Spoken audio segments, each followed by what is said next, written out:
निर्णय सबसे बड़ा निर्णय है।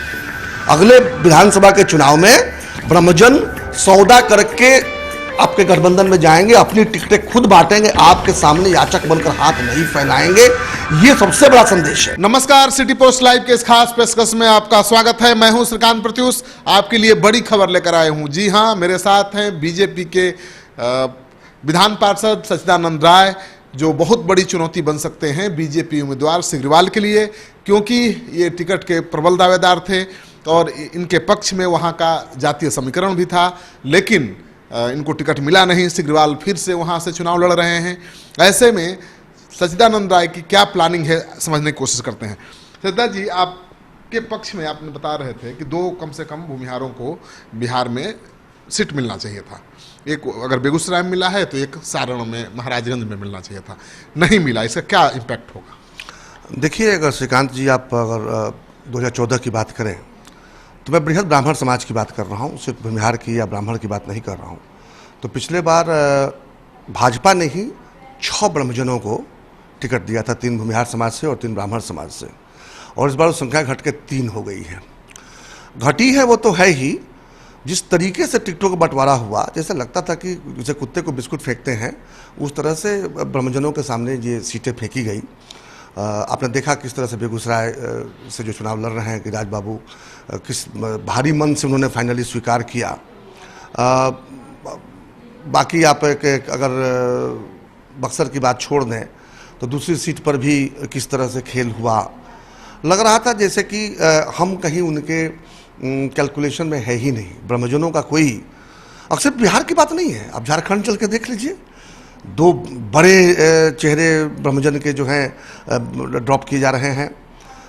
उत्तर प्रदेश का कमोबेश वही हाल है, हमने देखा। तो आंकड़ा मैं पूरा सटीक नहीं बता सकता, लेकिन आपको लगता है कि ब्रह्मजनों की उपेक्षा हो रही है बीजेपी? आधे से अधिक सिटिंग कैंडिडेट ड्रॉप किए गए हैं।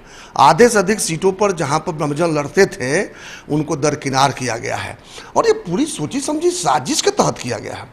मैं नहीं जानता कि नरेंद्र मोदी जी या अमित शाह जी इसके बारे में कितना मतलब इसकी जानकारी रखते हैं, लेकिन इन 3 राज्यों के जो यूनिट हैं उन लोगों ने एक तरह से औकात बताने का जैसे प्रयास किया है। गिरिराज सिंह ने आरोप लगाया था कि बिहार प्रदेश के भाजपा प्रदेश अध्यक्ष और भूपेंद्र यादव जो प्रभारी हैं, दोनों ने खेल किया है और यादववाद किया। गिरिराज बाबू ने भी लेट डाउन किया हमको, हम बताएंगे बात। गिरिराज बाबू को जो बात कहनी थी वो ठीक से कहनी चाहिए थी। वो एक व्यक्तिगत अपना प्रतिष्ठा का विषय बनाकर जिस तरह से इस बात को रखा उन्होंने, इसमें असल मुद्दा ही छुप गया। उन्हें बताना चाहिए था किस तरह से पूरे ब्रह्मजनों के साथ मजाक किया गया है। और ये एक भूपेंद्र यादव या नित्यानंद राय, ये किरदार हैं।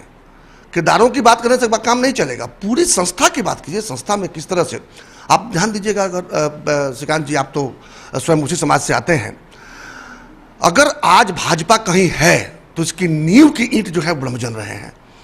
आप पंडित दीनदयाल उपाध्याय से शुरू करके उसके ही पहले जा सकते हैं, इसके बाद अटल जी से लेकर यहाँ बिहार की बात करें तो कैलाश जी की बात करें, इन सब ने अपने क्या कहें दधीची की हड्डी बन के इन लोगों ने इस पार्टी को खड़ा किया। आज जो कंगूरा दिख रहा है, जो इतना विशाल महल या भवन दिख रहा है, उसकी नींव में कौन है? नींव में खोजिएगा तो और कोई नहीं दिखेगा। भूपेंद्र जी का समाज भी नहीं दिखेगा, सुशील मोदी का समाज भी नहीं दिखेगा, माननीय प्रधानमंत्री का समाज भी नहीं दिखेगा। जिस समाज ने नींव की ईंट बनकर ये भवन बनाने का एक मौका दिया, आज भवन बनने के बाद आप कंगूरा दिखा रहे हैं हमें। रामबिज बेनीपुरी की नींव की ईंट वाली लेख आपको याद करनी पड़ेगी। कितना भी भव्य कंगूरा बना लीजिए, अगर नींव की ईंट हिल गया तो सब धराशायी हो जाएगा, और इस बात पर एक बार चिंतन करना पड़ेगा। नहीं, आपके समाज में क्या, एक बैठक हुई थी कल, क्या फैसला लिया गया? फैसला लिया गया कि सच्चिदानंद राय उतरेंगे चुनाव मैदान में? देखिए, सच्चिदानंद राय एक व्यक्ति का चुनाव लड़ना न लड़ना एक सांकेतिक हो सकता है।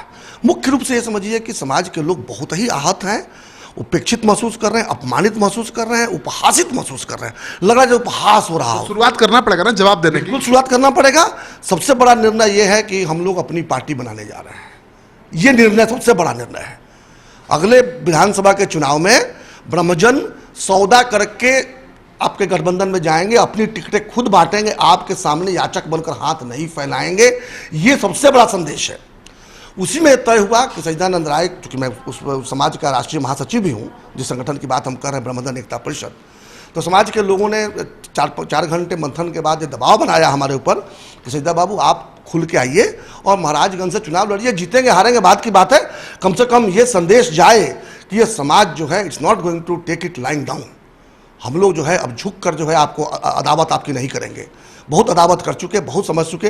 हम भी जानते हैं राष्ट्रवाद के हिसाब से जिस तरह का भी चल रहा है माहौल, नरेंद्र मोदी को वापस आना बहुत ज़रूरी है, लेकिन वापस आए उसमें हमारी हिस्सेदारी न हो ये भी मंजूर नहीं है। और इसके बाद और भी चीज़ें हैं, आगे बिहार में विधानसभा के चुनाव होने वाले हैं, उसके पश्चात अब देखिए ना क्या हो रहा है उत्तर प्रदेश में, क्या हो रहा है झारखंड में।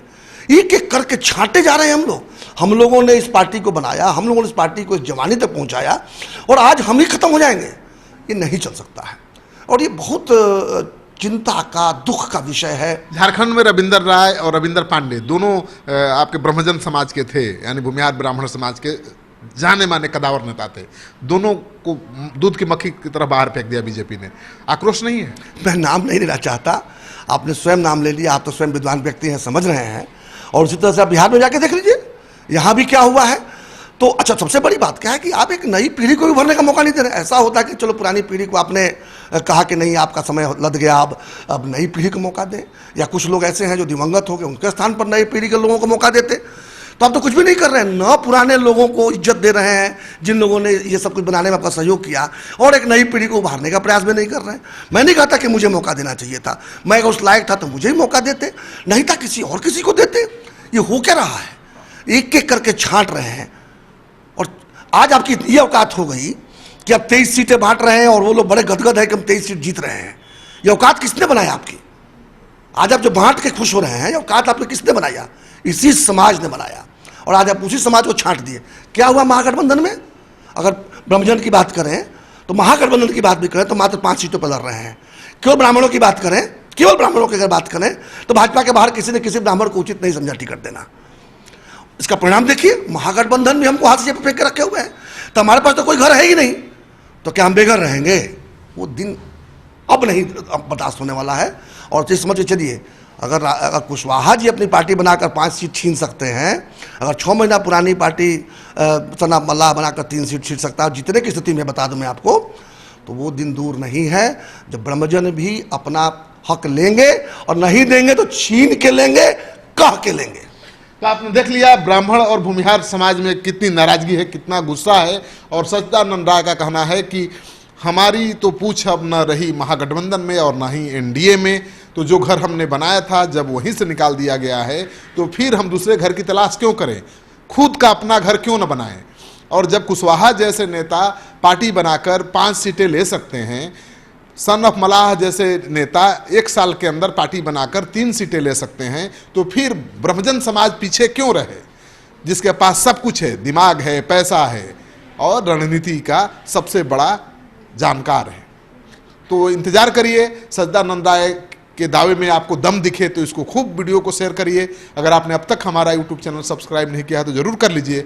आपका सहयोग समर्थन लगातार मिल रहा है, उसके लिए बहुत बहुत आभार। नमस्कार।